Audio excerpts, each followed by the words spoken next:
مسيرة أمير التواضع.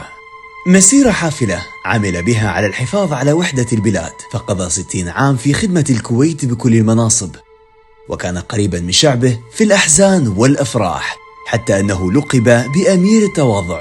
إنه الشيخ نواف الأحمد الصباح. توفي الشيخ نواف أمير الكويت ظهر يوم السبت 16 من ديسمبر عن عمر ناهز 86 عام، بعد أكثر من 3 أعوام أمضاها في إدارة حكم الدولة، فشهدت البلاد تشكيل 7 حكومات.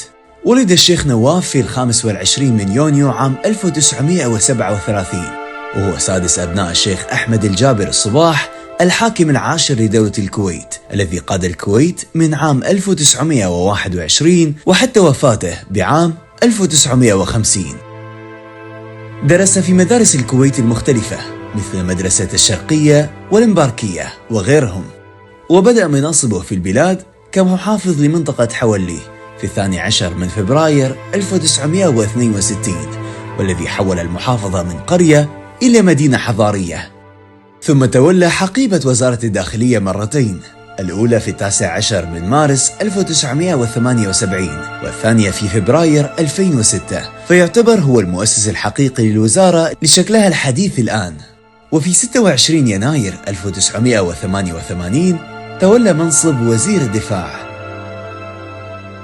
ومن ثم في 2 إبريل 1991 تولى الشيخ نواف حقيبة وزارة الشؤون الاجتماعية والعمل أثناء تشكيل أول حكومة بعد التحرير من الغزو العراقي، وتوالت المناصب حتى عين نائب رئيس الحرس الوطني بتاريخ 16 من أكتوبر 1994.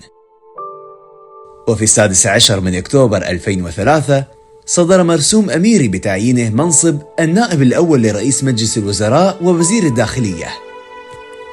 ومن ثم تقلد ولاية العهد في 20 فبراير 2006 بتزكية من أخيه الذي كان أميرا للبلاد آنذاك، الشيخ صباح الأحمد الجابر الصباح. وتولى مقاليد الحكم كأميرا لدولة الكويت بتاريخ 29 سبتمبر 2020 ليتعهد خلال أداء اليمين الدستورية بالحفاظ على رفعة الكويت وحماية أمنها واستقرارها.